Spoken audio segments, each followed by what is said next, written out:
Polynomial method அப்படின்னு சொல்லுவோம். So polynomial அப்படின்னாவே என்ன இருக்கும்? பாலினாமியல் என்ன இருக்கும்? பாலினாமியல் மீனிங் என்ன? கர்வ் இருக்குமா? கர்வ். கரெக்ட், சார் சொல்லிட்டாரு.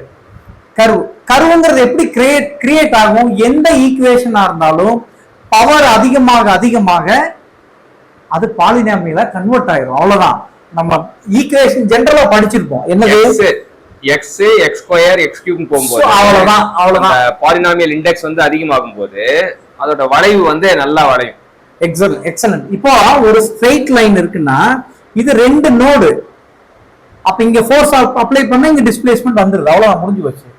நம்பர் ஆஃப் நோடு அதிகமாக அதிகமாக, அதாவது ஒரே ஒரு ஸ்ட்ரெயிட் லைன்னா x plus Y equal to some கான்ஸ்டன்ட்னு வச்சுக்கலாம். இதே X square plus Y square, X cube, X power 4, X power 6, 7, 8 போயிட்டே இருக்கும். எக்ஸ் பவர் 1 lakh அப்படின்னு வச்சுக்கோங்க. இந்த ப்ரொஃபைல் என்ன ஆகும்னா இந்த கர்வ் ஷேப் வரும் இல்லையா? X power 50. அப்போ இந்த கர்வ் தான் இது. இப்ப நான் இந்த பிளேடுக்கு வந்து கவர்னிங் டிஃபரன்ஷியல் ஈக்குவேஷன் எழுதணும்னா அது எக்ஸ் பவர் 50ல வரும்.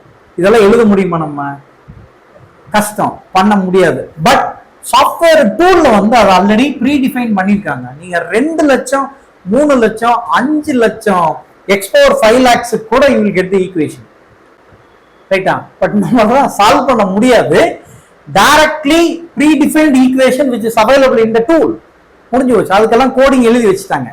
நம்ம இந்த ப்ரொஃபைலை அனலைஸ் பண்ணணும். நம்மளுடைய அப்ஜெக்டிவ் ஒரு as a மெக்கானிக்கல் இன்ஜினியரா நம்ம என்ன பண்ணுவோம்? எனக்கு இந்த ஷேப்புக்கு வந்து மெஷ் பண்ணி ரிசல்ட்டை கண்டுபிடிக்கணும், அவ்வளவுதான். அப்ப நான் பி மெத்தட் யூஸ் பண்றேன். எப்படி யூஸ் பண்ணுனா, இந்த போர்ஷன் வந்து நான் பிரிக்கிறேன்னு வச்சுக்கோங்க. எப்படி பிரிப்பேன் அப்படின்னா, ரெகுலர் ஷேப்ஸ். Very good. நான் பிரிச்சுட்டேன். எனக்கு என்னென்ன ஷேப் கிடைச்சிருக்கு பாருங்க. இப்போ இது வந்து என்ன? ஸ்கொயர் அல்லது ரெக்டாங்கிள். இதை வந்து என்ன சொல்லுவாங்க? குவாட் மெஷ் அல்லது ரெக்டாங்குலர் மெஷ்னு சொல்லுவாங்க. கரெக்ட் தானே? நம்பர் ஆஃப் நோட் எவ்வளவு? 1 2 3 4, 4 நோட் இருக்கு. இப்போ இதுல லோட் அப்ளை பண்ணா அதை சால்வ் பண்ணி கொடுத்துரும். அதே மாதிரி அடுத்தது பக்கத்துல இதுவும் கிடைச்சிருச்சு, இதுவும் கிடைச்சிருச்சு, இது எல்லாமே கிடைச்சிருச்சு. ஆனா கர்வ் இருக்குது பாரு. இந்த இடம் கர்வ் இருக்கிற இடத்துல நான் இதுக்கு கண்டுபிடிச்சிடலாம். பட் இந்த ஷேப்புக்கு என்னால கண்டுபிடிக்க முடியல.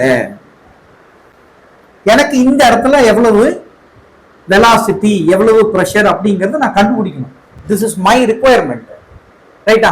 அப்ப நான் இதை எப்படி நான் பிரிக்கிறது? திரும்பவும் இதை நம்பர் ஆஃப் எலிமெண்டா பிரிக்கிறேன்.